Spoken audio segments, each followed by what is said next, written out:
तो स्टूडेंट जब हम इसमें आगे बढ़ते हैं तो इसमें जिक्र होता है सब्सटेंस का, पदार्थ का, कि पदार्थ क्या होता है, पदार्थ की अवस्थाएं कितनी होती हैं और कौन कौन सी होती हैं। तो आइए हम पदार्थ के बारे में बड़े आसान से शब्दों में जानते हैं कि पदार्थ क्या होता है। देखिए स्टूडेंट, जब मैं सब्सटेंस की बात करता हूं, जब मैं पदार्थ की बात करता हूं, मैटर या द्रव्य की बात करता हूं, तो पदार्थ की कितनी स्टेज होती हैं? 5। केमिस्ट्री में आने पर पदार्थ की टोटल अवस्थाएं कितनी होती हैं? 5। अभी तक आपने जाना होगा कि पदार्थ की कितनी अवस्थाएं होती हैं? 3 अवस्थाएं। कौन कौन सी? Solid, liquid, gas. लेकिन जो पदार्थ की टोटल अवस्थाएं होती हैं वो कितनी होती हैं? 5। कौन कौन सी स्टूडेंट? सबसे पहली होती है सॉलिड। क्या होती है? जिसको कहते हैं ठोस। दूसरी होती है लिक्विड, जिसको कहते हैं द्रव। तीसरी होती है गैस, जिसको हिंदी में भी क्या कहते हैं? गैस। चौथी होती है प्लाज्मा। क्या कहते हैं? प्लाज्मा। और 5वीं होती है बोस-आइंस्टीन कंडेंसेट। हिंदी में भी क्या कहते हैं? बोस-आइंस्टीन कंडेंसेट, जिसको BES के नाम से भी जानते हैं। क्या होता है? Bose-Einstein condensate. 5 अवस्थाएं होती हैं। सबसे पहले मैं इसमें जिक्र करता हूं स्टूडेंट किसका? सॉलिड का। किसका? सॉलिड का। ध्यान दीजिएगा, जब मैं सॉलिड की बात करता हूं तो सॉलिड का जो आकार होता है, इसका जो शेप एंड साइज होता है वो कैसा होता है? फिक्स होता है, निश्चित होता है। Yes and no? और इसका जो आयतन होता है, इसका जो वॉल्यूम होता है वो भी कैसा होता है? निश्चित होता है, फिक्स होता है। ठोस का आकार और आयतन कैसा होता है स्टूडेंट? निश्चित होता है। ये जो ठोस है किसी ना किसी कण से मिलकर बना होगा, हाँ या ना स्टूडेंट? किसी ना किसी कण से तो मिलकर बना होगा, ठोस है। इसके जो कण होते हैं वो पास पास में होते हैं कि दूर दूर में होते हैं? कोई भी ठोस, जैसे ये मार्कर है, पेन है, ये किसी ना किसी कण से, मॉलिक्यूल से मिलकर बना होगा। तो इसके कण पास पास में कि दूर दूर में? पास पास में। तो किसी भी ठोस में जो कण रहेंगे वो कैसे रहेंगे? पास पास। कैसे रहेंगे? पास पास। तो इसको बोला जाता है, इसके मॉलिक्यूल्स के बीच में जो स्पेस होता है, मतलब इसके अणुओं के बीच में, सॉलिड के अणुओं के बीच में जो गैप होता है उसे बोला जाता है केमिस्ट्री की टर्म्स में इंटरमॉलिक्यूलर स्पेस। क्या बोला जाता है? Intermolecular space. क्या कहते हैं? Intermolecular space. गैप कैसे है ना, हिंदी में कहते हैं अंतर आणविक। क्या कहते हैं? अंतर आणविक। मतलब अणुओं के बीच में क्या गैप? ज्यादा है कि कम है? सॉलिड में कैसा है स्टूडेंट? कम है। अच्छा, जब सॉलिड में कम है तो क्या मैं इसको खींच सकता हूं? जी सर, नहीं खींच सकते। क्यों नहीं खींच सकता? क्यों? क्योंकि इसके बीच में जो फोर्स लगी है, इसके बीच में जो बॉन्ड है वो कैसा है? मजबूत की वीक? मजबूत। तो पेपर में क्वेश्चन पूछा जाता है कि सॉलिड में जो इंटरमॉलिक्यूलर फोर्स होती है वो ज्यादा होती है कि कम होती है? जो इंटरमॉलिक्यूलर फोर्स होती है स्टूडेंट वो कैसी होती है? ज्यादा। क्योंकि जितना स्पेस क्या रहेगा? कम रहेगा, उतनी फोर्स क्या रहेगी? ज्यादा रहेगी। और जितना स्पेस ज्यादा रहेगा इतनी फोर्स कम रहेगी। बात समझ आई होगी? क्लियर है? इसके कण जब पास पास में है तो इसके बीच में जो डेंसिटी होती है, सॉलिड की जो डेंसिटी होती है, मैं यहां लिख देता हूं, वो ज्यादा है कि कम है? डेंसिटी मतलब कि घनत्व। आप फिजिक्स में भी पढ़ चुके हैं ये बात, है ना? और जितने भी ऑनलाइन स्टूडेंट हैं, अगर आपने फिजिक्स में हमारी वीडियोस नहीं देखी है तो हमारी चैनल की प्लेलिस्ट में जाकर आप वहां से वो वीडियोस भी देख सकते हैं। डेंसिटी कैसी होती है? ज्यादा। सॉलिड की डेंसिटी क्या होती है? ज्यादा होती है। क्लियर है? उतारिए इसको फटाफट, स्क्रीनशॉट ले लीजिए या जल्दी जल्दी उतारिए फटाफट। स्टूडेंट, जब हम इसमें आगे बढ़ते हैं तो हम बात करते हैं किसकी? लिक्विड की। अभी हमने किसकी बात की? सॉलिड की। अब हम किसकी बात करते हैं? लिक्विड की। जब हम लिक्विड की द्रव की बात करते हैं तो द्रव का जो आकार होता है वो कैसा होता है? अनिश्चित। कैसा होता है? लेकिन इसका जो वॉल्यूम होता है स्टूडेंट वॉल्यूम मतलब आयतन, वो कैसा होता है? निश्चित। वो कैसा होता है? निश्चित।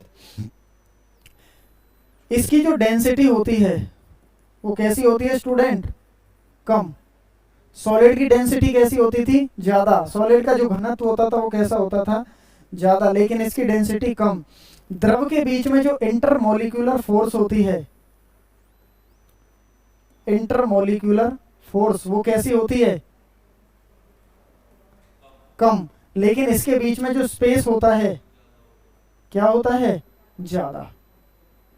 क्योंकि पानी इस तरह से ही तो होता है पानी, सही है? तो इसके बीच में जो गैप है वो सॉलिड की बजाय ज्यादा है कि कम है? ज्यादा है। तो इंटरमोलिकुलर स्पेस कैसा है? ज्यादा है। आपने देखा होगा जब तैरते हैं तो पानी को आप हटा देते हैं ना, तो सीधा से याद रखना पानी हट जाता है, उसके बीच में गैप है, बेशक बाद में आ जाता हो। हवा से हवा को हटा देते हैं, मतलब हवा के बीच में स्पेस कैसा होगा? बहुत ज्यादा होगा।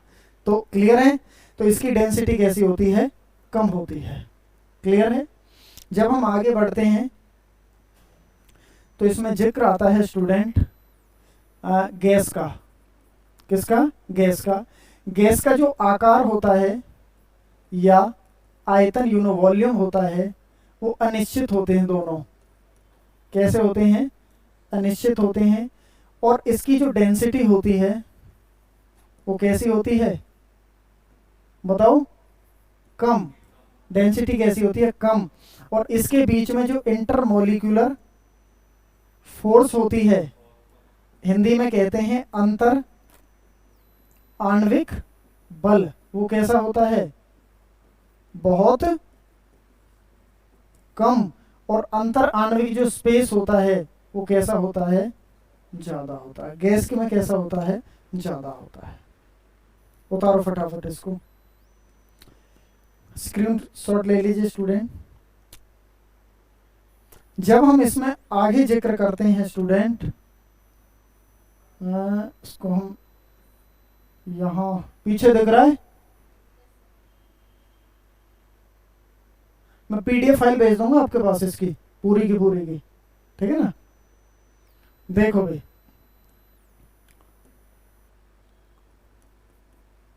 अब हम बात करते हैं एक चौथी टर्म्स होती है जिसको क्या कहते हैं? प्लाज्मा। क्या कहते हैं student? Plasma. It is the form of gas. ये गैसियस फॉर्म ही होती है प्लाज्मा। लेकिन ये होती क्या है कि जब हम गैस को बहुत अधिक हाई टेम्परेचर पर क्या करते हैं? टेम्परेट करते हैं, गर्म करते हैं। बहुत अधिक टेम्परेचर पर गर्म करते हैं तो उसको बोला जाता है आयोनाइजेशन। क्या कहते हैं? आयनीकृत। गैस को क्या किया जाता है? आयनीकृत। और आयनीकृत दो तरह से आपको पता है। एक आयन कितने होते हैं? कौन कौन से? एक पॉजिटिव और एक नेगेटिव, एक धनात्मक और एक ऋणात्मक। जब गैस को बहुत अधिक हाई टेम्परेचर पर आयनाइज किया जाता है, आयनीकृत किया जाता है, तो वहां पर एक फॉर्म मिलती है और उस फॉर्म का क्या नाम होता है? प्लाज्मा। इसका एक सबसे बेस्ट एग्जांपल होता है गैस के बादल। किसके बादल? गैस के बादल। गैस के बादल आपको कहां देखने को मिलेंगे? आपने देखा होगा जब कभी आपको नाटक या सीरियल या फिल्म देखते होंगे, इंद्र को देखते होंगे, जब स्वर्ग में वो घूमता रहता होगा तो धुआं धुआं सा उड़ता रहता है ना उसके आसपास, वो स्वर्ग में जो धुआं, वो गैस के बादल होते हैं। वो कौन सी फॉर्म होती है? वो प्लाज्मा होती है। कौन सी होती है स्टूडेंट? प्लाज्मा। क्लियर है स्टूडेंट यहां तक? जब हम इसमें आगे बात करते हैं, ये प्लाज्मा के बारे में हमने जाना स्टूडेंट। तुम भी यहाँ जाओ साइड में। अगला जिक्र आता है स्टूडेंट, कौन सी? BES। क्या कहते हैं? Bose Einstein condensate. Bose Einstein condensate. ये बोस आइंस्टीन कंडेंसेट कौन सी फॉर्म होती है? It's a artificial form.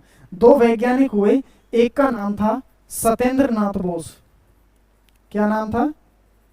Satyendra Nath Bose. अच्छा, एक चीज और है स्टूडेंट यहां से, ये जो प्लाज्मा होती है ना, इस प्लाज्मा की जो खोज की वो क्रुक्स के द्वारा की गई।